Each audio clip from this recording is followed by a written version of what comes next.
Oke, bismillahirrahmanirrahim. Halo, assalamualaikum warahmatullahi wabarakatuh. Perkenalkan, nama saya Erhadaping Raja Kusumo Destoni. Uh, saat ini saya akan sedikit menjelaskan materi terkait gambaran pelaksanaan KKN Angkatan 21 tahun 2026. Nah, apakah adik-adik mahasiswa-mahasiswi sudah siap untuk melaksanakan KKN? Nah, kalau sudah siap, mari kita lihat gambaran KKN Angkatan 21 tahun 2026, bagaimana pelaksanaannya, bagaimana program kerjanya, jadwalnya seperti apa. Mari kita lihat materi berikut ini.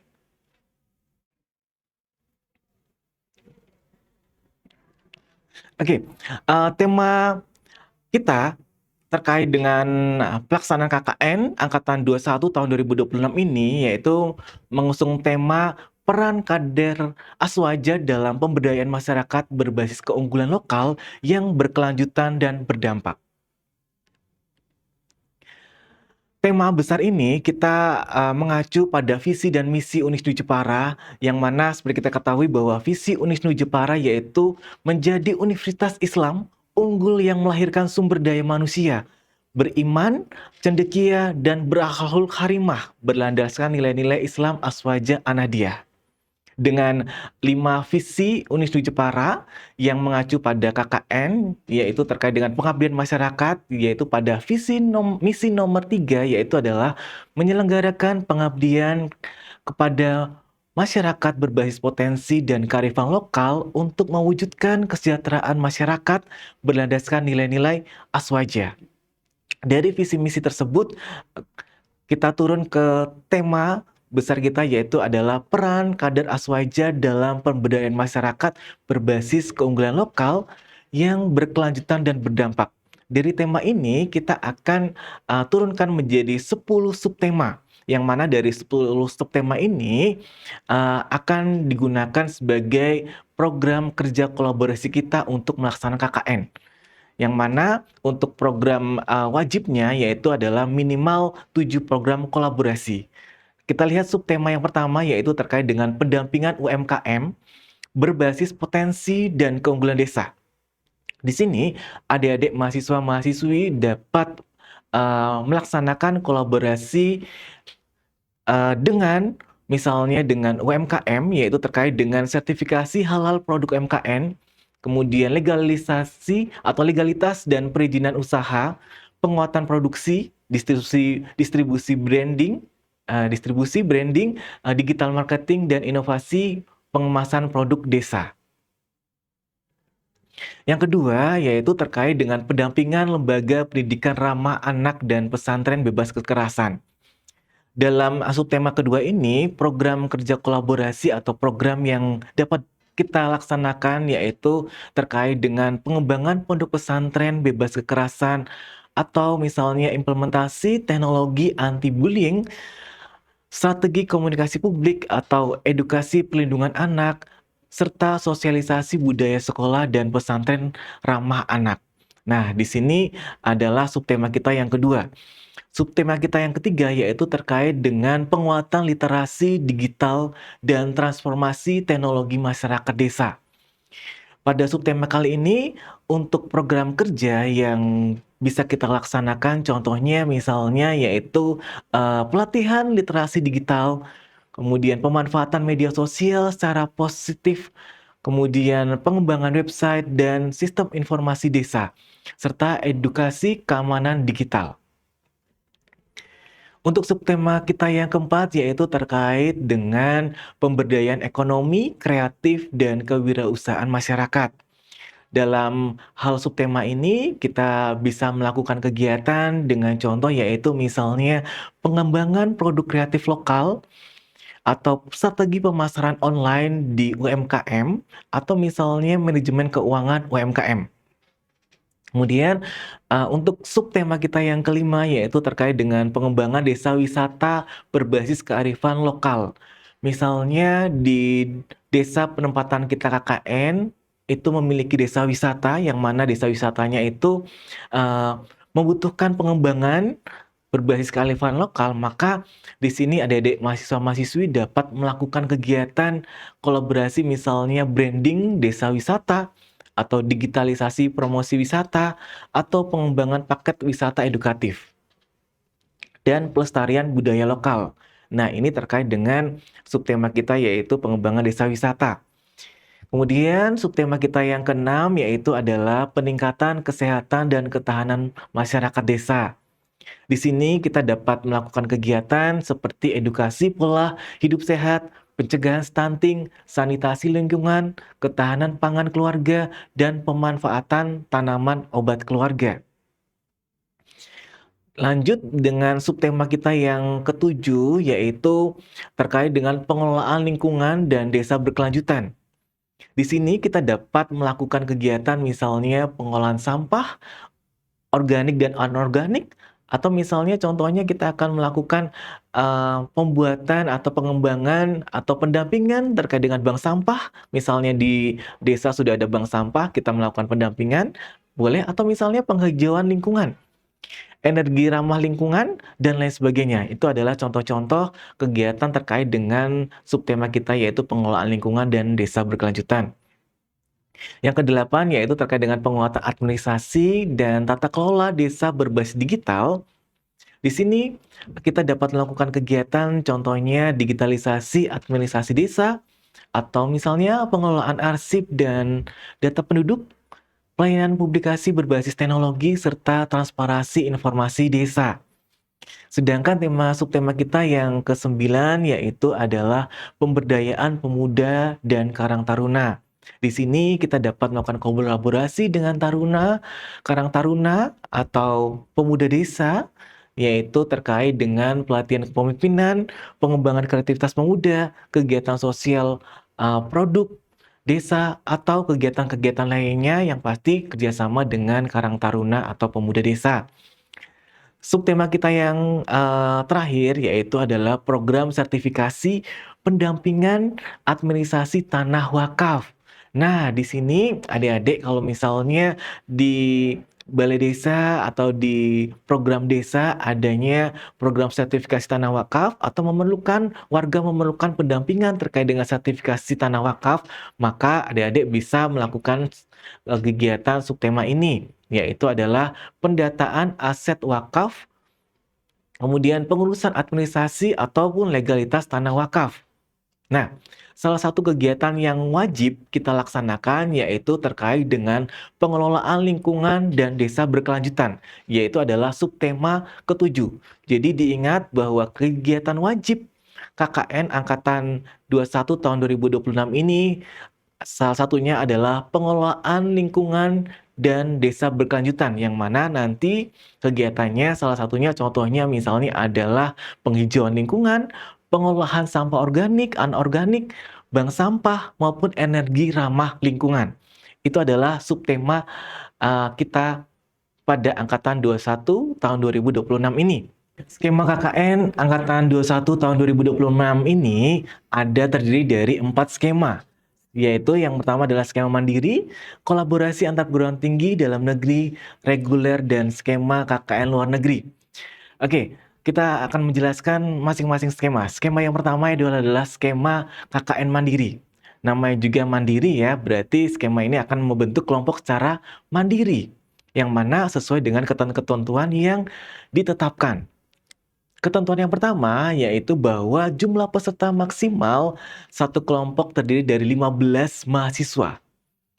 Dengan ketentuan yaitu adalah minimal 6 program studi dari ketentuan yaitu program studi PGSD dan program studi manajemen maksimal 4 mahasiswa. Kemudian program studi PAI, akuntansi, dan teknik informatika maksimal 2 mahasiswa saja. Kemudian program lain maksimal 1 mahasiswa dengan jumlah laki-laki maksimal adalah 6 mahasiswa. Dan untuk kelas reguler minimal 4 mahasiswa. Jadi total semuanya satu kelompok mandiri yang terbentuk itu berjumlah 15 mahasiswa per kelompok. Di sini mahasiswa wajib mengisi surat pernyataan keikutsertaan KKN mandiri yang menyatakan bahwa siap melaksanakan KKN sesuai dengan kelompok yang dibentuk secara mandiri. Terkait dengan hak dan kewajiban lainnya, itu sama dengan skema yang lainnya. Jadi, perbedaan skema KKN mandiri hanya pada pembentukan kelompok secara mandiri saja. Itu dia.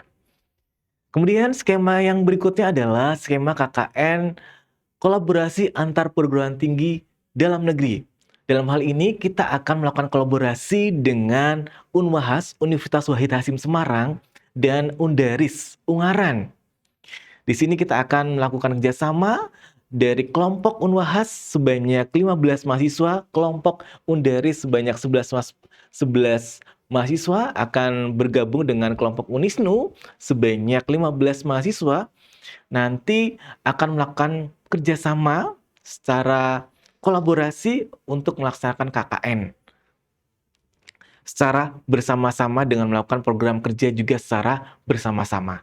Dengan pilihan lokasi yang telah ditetapkan yaitu di Desa Kemujan, Kecamatan Karimun Jawa. Wah, luar biasa ya, pasti seru sekali karena kita akan menyeberangi pulau ke Karimun Jawa ya.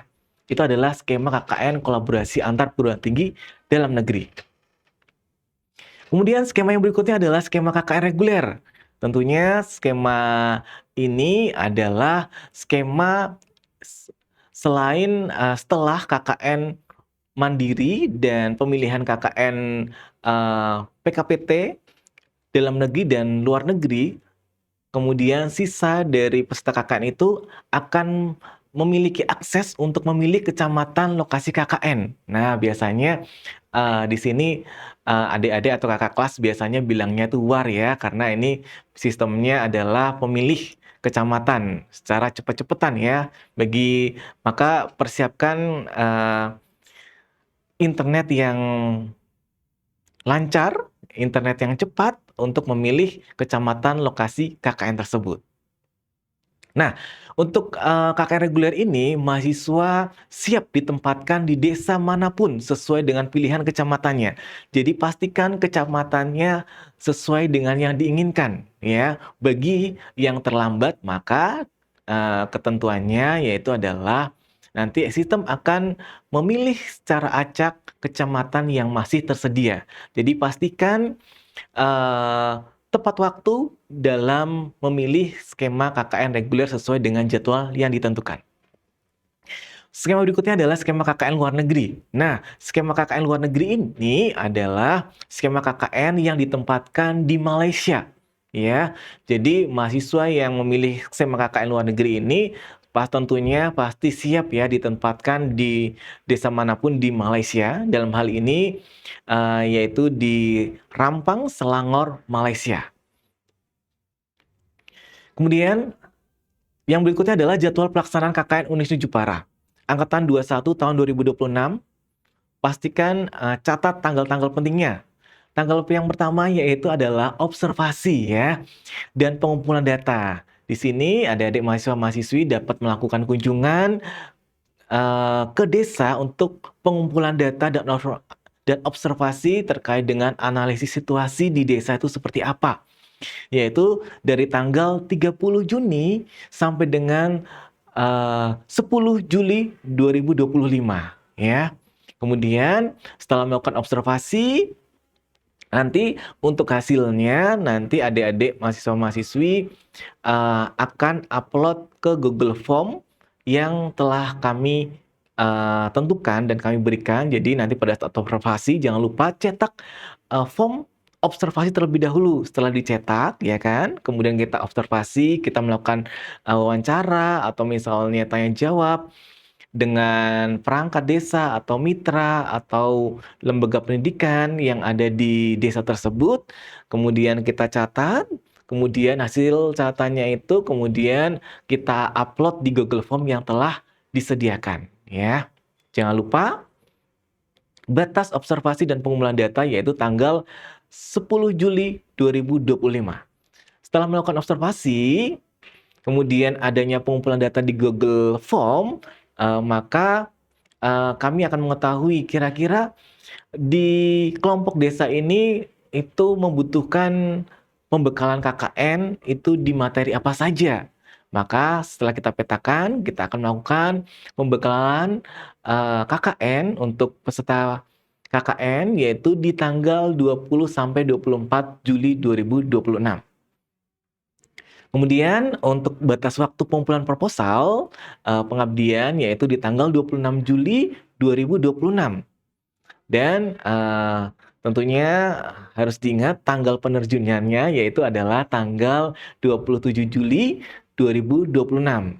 Nah, setelah melakukan penerjunan maka adik-adik mahasiswa-mahasiswi dapat langsung, melaksanakan kegiatan KKN di desanya, yang mana nanti akan ada monitoring pada saat pertengahan pelaksanaan KKN, yaitu di tanggal 18 sampai 21 Agustus 2026 akan ada monitoring dan supervisi pelaksanaan KKN. Nah, nanti akan ada kunjungan dari pimpinan dan panitia, kira-kira, sejauh mana pelaksanaan KKN yang telah dilaksanakan, apakah ada kendala, ataukah ada masukan, perbaikan untuk, tim panitia KKN.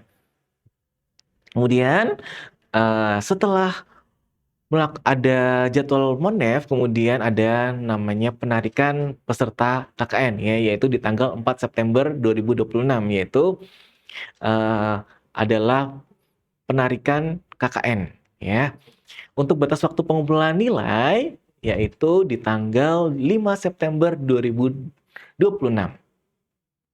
Kemudian, lanjut sampai dengan, pengumpulan laporan luaran, yaitu di tanggal 12 September dan 15 September 2026 adalah yudisium nilai KKN. Kami harapkan semuanya diberikan kemudahan dan kelancaran sehingga nanti pada saat yudisium nilai mahasiswa semuanya nilainya kita harapkan yaitu yang adalah yang terbaik, yaitu A semuanya ya. Kita doakan semoga semuanya diberikan kemudahan dan kelancaran dalam pelaksanaan KKN nanti ya. Amin ya rabbal alamin.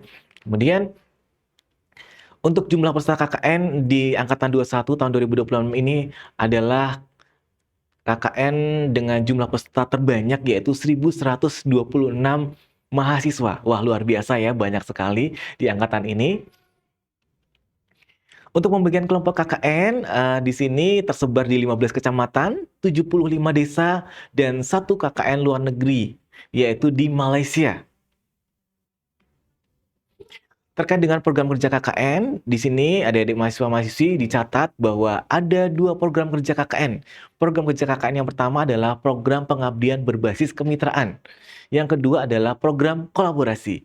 Nah, di sini untuk pengabdian berbasis kemitraan, setiap kelompok KKN itu diwajibkan nanti setelah observasi dan melakukan analisis situasi di lapangan, memilih satu mitra, yaitu dengan mempertimbangkan hal-hal sebagai berikut ya, yang namanya juga program pengabdian berbasis kemitraan, tentunya memiliki mitra. Maka di sini satu kelompok KKN wajib memiliki satu mitra. Di sini mitra yaitu sesuai dengan kategori berdasarkan analisis situasi dan prioritas permasalahan yang telah disepakati bersama. Jadi pada saat melakukan observasi, analisis situasi, nanti bisa kita simpulkan kira-kira prioritas permasalahan yang disepakati bersama mitra dan mitra yang kita tunjuk itu apa. Ya, untuk mitranya, jenis mitranya nanti bisa pilih mitra produktif atau mitra non produktif atau mitra menuju produktif. Untuk mitra produktif contohnya tentunya adalah namanya juga produktif ya, menghasilkan ada income yaitu contohnya adalah UMKM. Sedangkan non produktif berarti contohnya adalah lembaga pendidikan atau pondok pesantren. Kemudian untuk menuju produktif misalnya ibu-ibu PKK atau misalnya kelompok remaja desa atau misalnya pemuda desa yang mana membentuk kelompok untuk melatih skill demi mendapatkan income untuk kegiatan berikut-berikutnya, gitu ya. Namanya juga menuju produktif ya. Nah, kemudian bila memungkinkan pada saat, melakukan observasi, kita himbau, memprioritaskan mitra yang pernah dilaksanakan oleh KKN angkatan sebelumnya. Jadi kalau misalnya angkatan sebelumnya ada mitra A, nah ini kalau bisa biar agar berkelanjutan dan memiliki dampak yang lebih besar, maka adik-adik peserta KKN bisa memilih mitra sesuai dengan KKN yang sebelumnya ya. Jadi kita tinggal melanjutkan saja program kerja yang sebelumnya mitranya telah didampingi apa, nah ini kita akan melanjutkan pendampingannya, biar lebih berdampak. Oke, untuk tahapan, program pengabdian berbasis kemitraannya ini seperti apa? Mari kita lihat yang pertama yaitu adalah analisis situasi. Di sini, kita bisa mencari profil mitra seperti apa, kondisi terkini mitra seperti apa. Jadi pada saat analisis situasi, kita bisa melihat profil dan kondisi mitra, itu seperti apa saat ini. Kemudian kita lihat permasalahan-permasalahan yang dihadapi mitra itu seperti apa, permasalahannya banyak seperti apa, kita catat aja. Setelah kita catat permasalahannya yang, dihadapi apa, nah kita tentukan bersama mitra, kira-kira prioritas masalah yang perlu kita pecahkan itu apa? Nah, nanti akan ada kesepakatan bersama mitra kira-kira prioritas permasalahannya itu apa yang perlu kita selesaikan ya. Setelah itu kita tentukan, rencana solusi yang ditawarkan atas permasalahan prioritas yang telah ditentukan tadi, ya. Mulai dari misalnya solusi sistematisnya seperti apa, target luarannya seperti apa, sebaiknya target luarannya itu jelas, yaitu kuantitatif ya. Misalnya target luarannya itu adalah peningkatan, produksi atau peningkatan omset, yaitu melalui digital marketing, yaitu yang semula omsetnya adalah misalnya 1 minggu misalnya 2 juta. Nah, setelah melakukan pendampingan, maka akan omsetnya itu naik 10% menjadi 2.200.000 misalnya seperti itu, ya. Jadi, untuk target luaran sebaiknya kuantitatif ya dalam bentuk angka. Kemudian, lanjut ke pelaksanaan kegiatan. Nah, di dalam kegiatan ini kita bisa buatkan tabel bagaimana metode pelaksanaan kegiatannya, ya. Setelah melakukan pelaksanaan kegiatan, yaitu adalah tahap berikutnya adalah evaluasi capaian program berbasis kemitraan, gitu ya. Di sini kita dapat mengukur capaian programnya itu telah sampai mana. Kita buatkan tabel, grafik, infografis, dan lain sebagainya. Ini adalah tahapan program pengabdian berbasis kemitraan. Nah, berikutnya adalah program kerja kolaborasi ya, namanya juga kolaborasi, yaitu kita kerjasama. Ya, kerjasama dengan mana? Yaitu kita program kerja kolaborasi ini kita dapat menginisiasi suatu program yang dilakukan secara kolaboratif dengan kelompok organisasi atau kelompok masyarakat. Di sini minimal pelaksanaan program sebanyak 7 program kolaborasi. Jadi dari subtema 10 tersebut minimal 7 subtema atau 7 program kolaborasi yang dilaksanakan ya di dalam subtema tersebut. Nah, di sini akan kami coba contohkan bagaimana program kerja kolaborasi, yaitu misalnya kita memilih subtema yang pertama, yaitu terkait dengan pendampingan UMKM berbasis potensi dan keunggulan desa. Nah, di sini ada beberapa pilihan program yang telah coba kami tawarkan, atau misalnya ada pertanyaan, kalau misalnya program kerjanya ini berbeda, namun subtemanya itu sama, yaitu terkait dengan pendampingan UMKM berbasis potensi dan keunggulan desa. Apakah boleh? Diperbolehkan, ya. Jadi kalau misalnya, programnya ini, kurang pas atau misalnya agak sedikit berbeda, tapi temanya sama, boleh. Tapi kami khususnya terkait dengan pendampingan sertifikasi halal produk UMKM ini adalah wajib karena ini adalah program prioritas dari Angkatan 21 juga, yaitu terkait dengan pendampingan sertifikasi halal produk UMKM. Yaitu yang mana nanti kolaboratornya dengan Badan Halal Unisnu, yaitu LPH Karima ya. atau dengan dinas UMKM dan pelaku UMKM. Ini adalah kolaboratornya.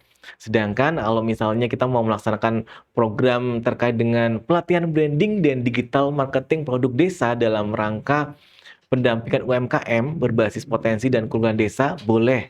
Misalnya UMKM membutuh pelatihan branding atau misalnya digital marketing tentang produk yang ada di desa, silahkan. Itu kolaboratornya tentunya yaitu adalah pelaku UMKM, kemudian praktisi digital marketing, atau misalnya nanti bekerja sama dengan dinas perdagangan. Nah, ini adalah contohnya. Kemudian atau misalnya program inovasi packaging ya untuk produk unggulan desa. Nah, ini boleh juga nih kita misalnya mau melakukan program inovasi packaging tersebut, ya begitu. Kemudian untuk contoh program kerja kolaborasi berikutnya yaitu subtema yang kedua yaitu terkait dengan pendampingan lembaga pendidikan ramah anak dan pesantren bebas kekerasan. Nah, di sini ada beberapa program kerja yang coba kita contohkan yaitu terkait dengan misalnya sosialisasi pesantren ramah anak dan bebas kekerasan, atau misalnya implementasi teknologi anti bullying di sekolah atau pesantren, pelatihan komunikasi publik dan edukasi perlindungan anak. Nah, di sini sudah kami contohkan juga kolaboratornya. Salah satu kolaboratornya yaitu adalah PSGA Unisnu Jepara. Di sini kami telah bekerja sama juga dengan Kemenak, atau misalnya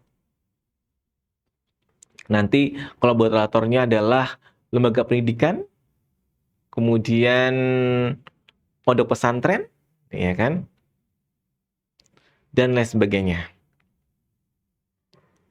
Kemudian untuk yang subtema contoh yang berikutnya yaitu terkait dengan program sertifikasi dan pendampingan administrasi tanah wakaf.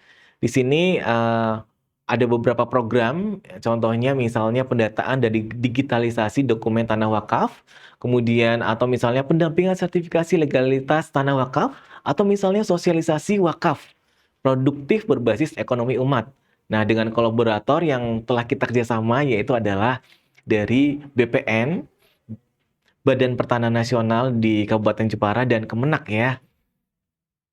Nah, nanti misalnya mau membutuhkan narasumber dari Kemenak atau BPN, nanti akan kami bantu untuk narasumbernya. Kemudian itu adalah beberapa contoh terkait dengan program kolaborasi. Salah satu program wajibnya yaitu terkait dengan yang program kerja kita yang ke subtema kita yang ke-7 yaitu adalah pengelolaan lingkungan dan desa berkelanjutan. Nah, ini salah satu program wajibnya yang perlu adik-adik mahasiswa-mahasiswi laksanakan yaitu terkait dengan pengelolaan lingkungan dan desa berkelanjutan.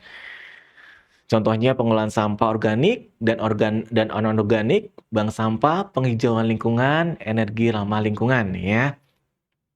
Jadi dari beberapa subtema, salah satu program wajibnya yaitu adalah pengelolaan lingkungan dan desa berkelanjutan. Oke. Nah, untuk contoh-contoh selebihnya, ini kan baru 3 nih, ada 10 subtema. Nah, nanti bisa buka di buku panduan KKN, di situ sudah ada contoh program kerja kolaborasi dari subtema 1 sampai dengan subtema 10. Nanti adik-adik bisa pelajari ya. Oke, yang berikutnya ini adalah contoh kita membuat pelaksanaan kegiatannya program kerja kolaborasi, yaitu dari sasarannya itu siapa, programnya itu seperti apa, bentuk kerjanya kegiatan seperti apa, targetnya itu seperti apa. Ya, sebaiknya kalau target itu dalam bentuk kuantitas ya, meningkatnya berapa persen. Nah, seperti itu.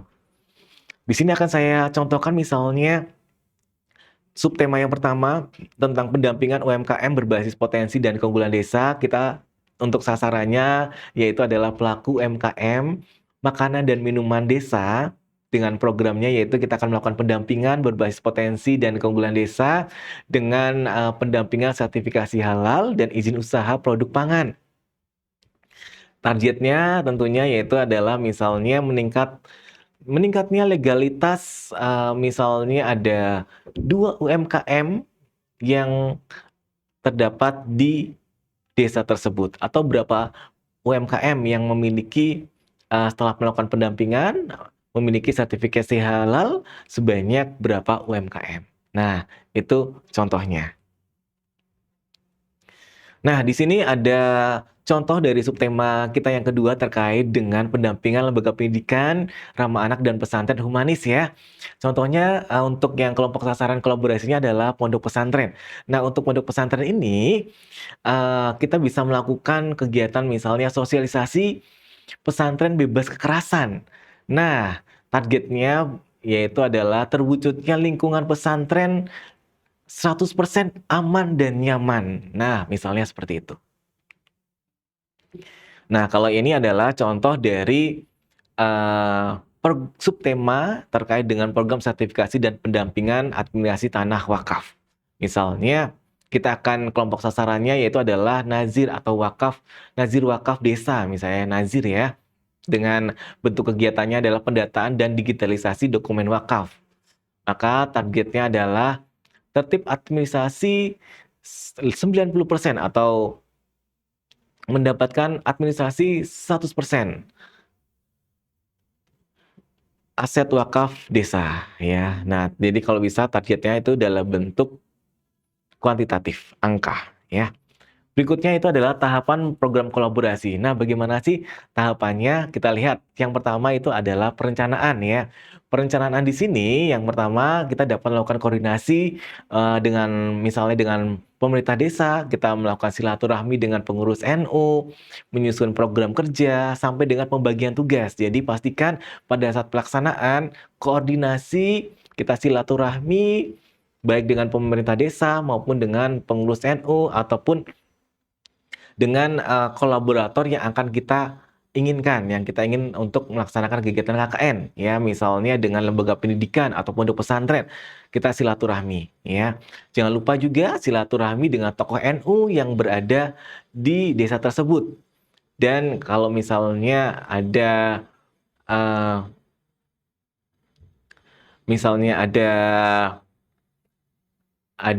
kiai atau ada pemuka agama, pengurus NU, tokoh NU bisa silaturahmi juga ya. Kemudian yang berikutnya yaitu adalah pelaksanaan ya. Setelah melakukan perencanaan, kita pelaksanaan yaitu juga tetap harus melakukan koordinasi dengan pemerintah desa dan mitra. Jadi pada saat pelaksanaan tentunya kita harus koordinasi juga ya. Jadi sebelum melakukan pelaksanaan kegiatan misalnya mau melaksanakan sosialisasi. Nah, kita juga komunikasi juga dengan pihak terkait ya, misalnya dengan pemerintah desa atau misalnya dengan stakeholder lainnya ya. Jadi sebelum pelaksanaan kegiatan kita juga wajib melaksanakan koordinasi. Setelah pelaksanaan, kemudian jangan lupa kita melakukan pelaporan dan evaluasi ya. Jadi nanti pada saat setelah pelaksanaan kita melakukan evaluasi kira-kira hasilnya meningkat berapa persen. Nah, kita tulis di laporannya. Nah, kita lihat yang berikutnya yaitu adalah terkait dengan luaran KKN. Di sini ada luaran program kemitraan, ada luaran program kerja kolaborasi, luaran feature, dan luaran video. Yang pertama adalah luaran program kemitraan. Yang pertama yaitu adalah laporan pengabdian berbasis kemitraan. Ya, di sini adalah wajib untuk semua skema, baik itu skema mandiri, reguler, kolaborasi maupun sampai skema luar negeri ya. Di sini yaitu adalah membuat satu laporan pengabdian berbasis kemitraan. Ini adalah wajib. Nah, khusus untuk yang skema KKN luar negeri atau internasional, wajib masing-masing peserta membuat satu pengabdian untuk program studinya. Jadi ini digunakan untuk persiapan akreditasi yang mana satu laporan pengabdian dapat digunakan untuk menambah poin akreditasi di program studinya. Jadi kalau misalnya satu kelompok ada misalnya 6 program studi yang berangkat, maka nanti masing-masing peserta wajib membuat laporan pengabdian untuk program studinya, gitu ya. Kemudian, yang berikutnya adalah minimal 1 kali, publikasi di media massa, ya ini wajib. Kemudian 1 artikel ilmiah pengabdian berbasis kemitraan. Di sini, nanti untuk template-nya mengacu pada template Senodimas, yaitu Seminar Nasional Pengabdian Masyarakat yang diselenggarakan oleh Unisnu Jepara.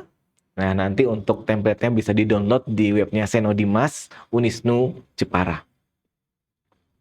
Ya, akan kita laksanakan nanti setelah KKN, ya. Kemudian luaran berikutnya adalah luaran program kerja kolaborasi. Nah, untuk program kerja kolaborasi ini adalah minimal 7 program kegiatan kolaborasi, yang mana nanti laporannya dapat dijadikan satu akumulasi program kerja kolaborasi. Jadi, nanti pada saat, misalnya, boleh nggak kalau misalnya lebih dari 7? Oh, tentunya boleh ya, karena ini minimal adalah 7 program kerja kolaborasi. Dengan salah satu program wajibnya yaitu tadi terkait dengan lingkungan ya.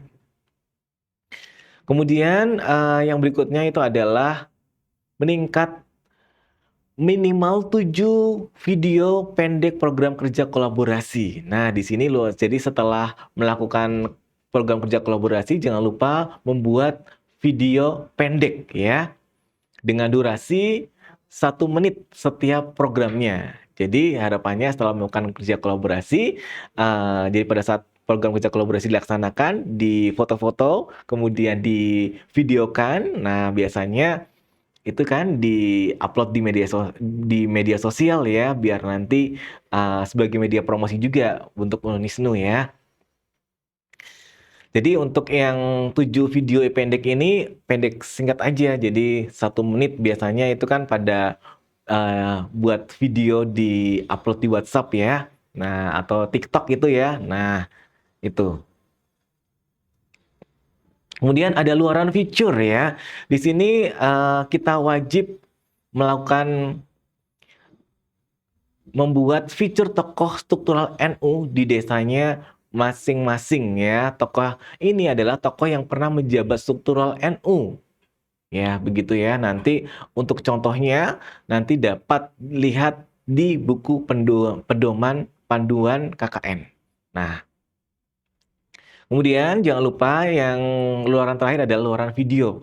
Nah, luaran video ini adalah video dokumenter yang mana videonya itu dari awal kegiatan sampai dengan akhir kegiatan digabungkan menjadi satu video kegiatan, begitu ya. Jadi nanti bisa kita lihat untuk kenang-kenangan kita juga. Jadi, oh dulu waktu pada saat awal pelaksanaan KKN seperti ini sampai dengan akhir pelaksanaan KKN. Ini adalah satu video dokumenter KKN. Nah, bagaimana contohnya? Bisa buka YouTube LPPM Unisnu Jepara, nanti di situ ada banyak luaran video dokumenter KKN, kakak kelas, nanti bisa lihat dulu buat contohnya, ya. Setelah itu ada penilaian. Nah, di sini ada beberapa penilaian yang dilakukan. Yang pertama itu terkait dengan kehadiran. Nanti yang akan menilai adalah panitia pelaksana KKN, yaitu 5%. Kemudian ada administrasi, yaitu dinilai oleh DPL sebanyak 10% untuk terkait dengan proposal, yaitu sistematika, bahasa, dan materi pembahasan. Kemudian untuk 10% terkait dengan laporannya oleh panitia PPKN.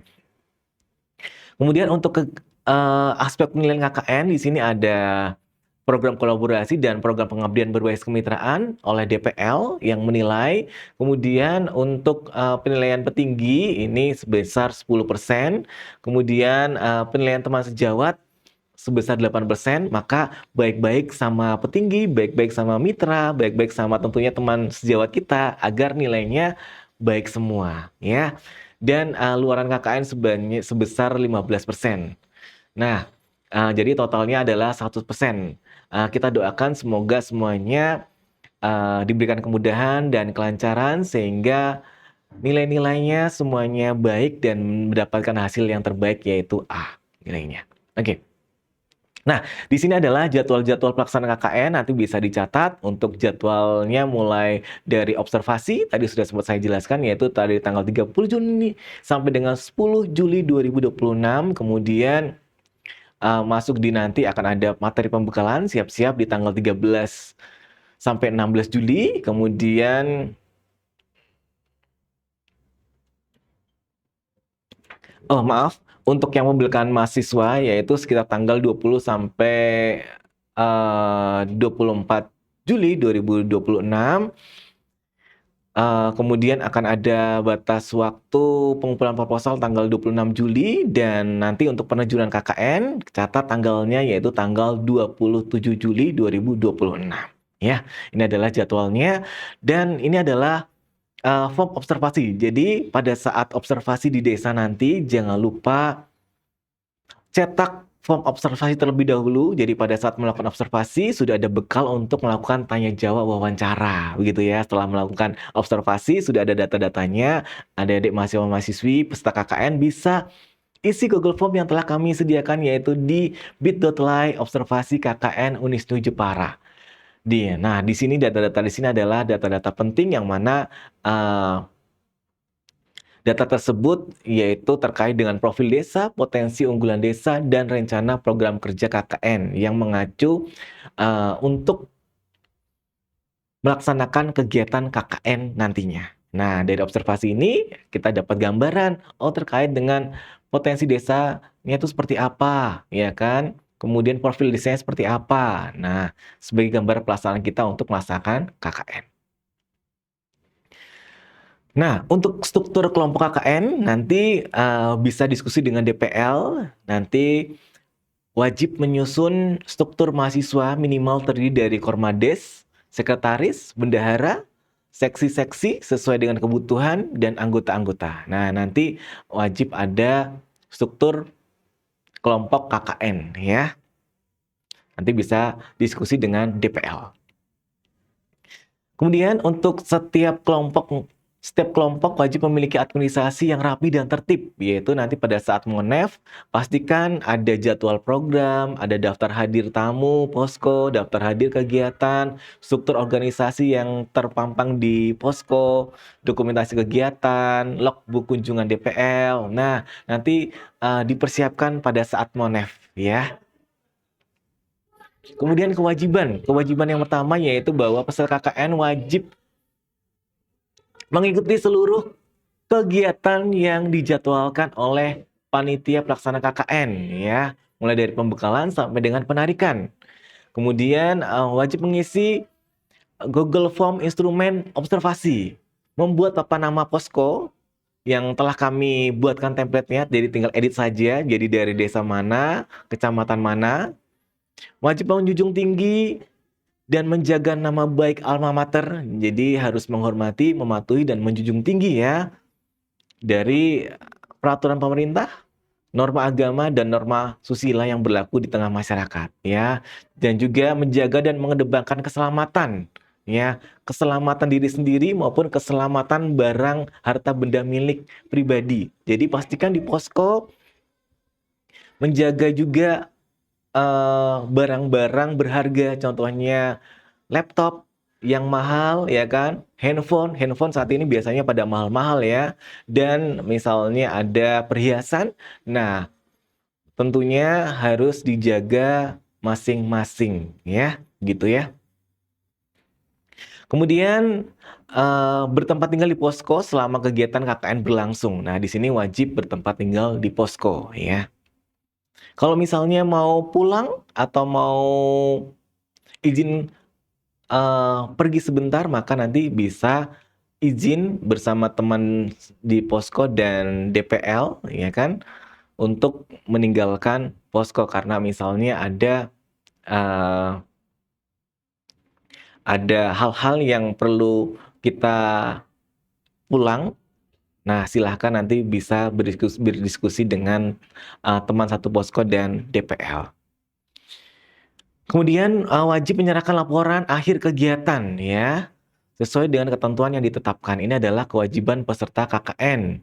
Wah, yang berikutnya itu terkait dengan berpamitan secara formal di tingkat desa, mengikuti penerjunan, penarikan, memakai jas alma mater pada saat melakukan, pelaksanaan KKN, kemudian harus selalu aktif kreatif, kemudian mengenakan peci bagi laki-laki dan jilbab bagi perempuan khususnya saat mengikuti acara kegiatan keagamaan, ya. Kemudian, juga wajib melakukan pelaporan, program kerja melalui SIKKN, kemudian juga pastikan setiap kelompok memiliki administrasi yang rapih dan tertib.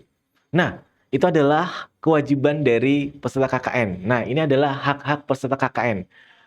Yang pertama adalah memperoleh pelayanan sesuai dengan tata tertib dan peraturan KKN, kemudian memperoleh pembekalan dan bimbingan, memperoleh nilai atas kegiatan KKN, kemudian juga peserta KKN berhak mendapatkan atribut berupa jasket, kaos, kemudian ada bantuan pendampingan mitra sebesar 1 juta per kelompok. Jadi ada program kerja, yaitu adalah program kerja pengabdian berbasis kemitraan. Nah, di sini ada dana stimulus sebesar 1 juta rupiah yang mana digunakan sebagai bantuan pendampingan mitra ya untuk melaksanakan program kerja pengabdian berbasis kemitraan. Nah, di sini ada mendapatkan hak living cost sebesar Rp1.200.000. Jadi semuanya itu adalah per kelompok. Jadi tadi untuk 1 juta pendampingan mitra per kelompok. Di sini juga untuk living cost-nya untuk misalnya untuk sewa rumah untuk pelaksanaan KKN selama 40 hari. Nah, di sini ada dana bantuan sebesar Rp1.200.000 per kelompok ya. Kemudian ada bantuan sosial kesehatan. Nah, semoga semuanya sehat selalu. Semuanya diberikan kemudahan dan diberikan kelancaran ya. Nah, kemudian apa aja sih larangan-larangan dari peserta KKN? Larangannya, kita dilarang untuk melakukan kegiatan politik praktis, ya misalnya di desa akan melakukan pemilihan petinggi. Nah, itu kita nggak boleh ikut dalam kegiatan politik praktis ya, baik dari skala desa, kabupaten maupun nasional. Kemudian dilarang juga menjalankan fungsi ganda, misalnya berfungsi sebagai wartawan, pengurus, atau anggota ormas, partai politik, dan lain sebagainya.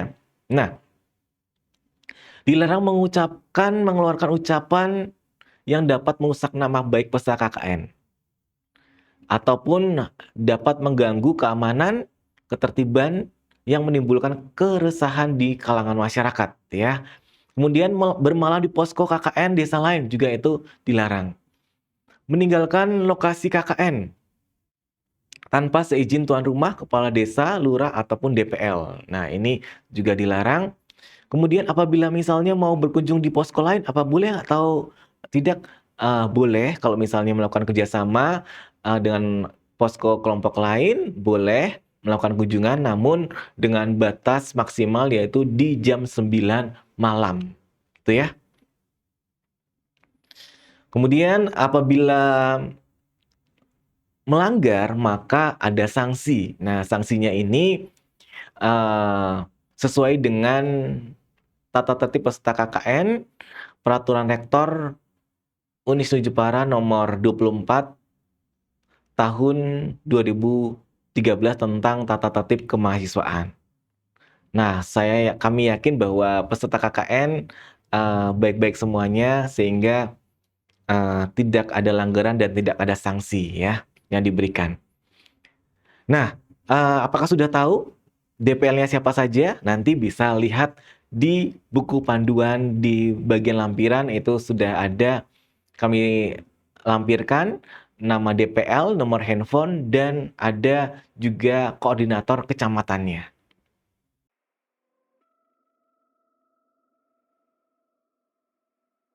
Mungkin itu yang bisa kami sampaikan terkait dengan gambaran pelaksanaan KKN Angkatan 21 tahun 2026. Kami doakan semoga semua kegiatan dari awal sampai akhir diberikan kemudahan dan kelancaran dalam pelaksanaan KKN sehingga mendapatkan hasil yang terbaik, nilai yang terbaik, yaitu nilai A. Amin ya rabbal alamin. Mungkin itu yang bisa dapat, saya sampaikan, kurang lebihnya mohon maaf. Terima kasih. Wallahul muwaffiq ila aqwamit thoriq. Wassalamualaikum warahmatullahi wabarakatuh. Terima kasih semuanya, sampai jumpa.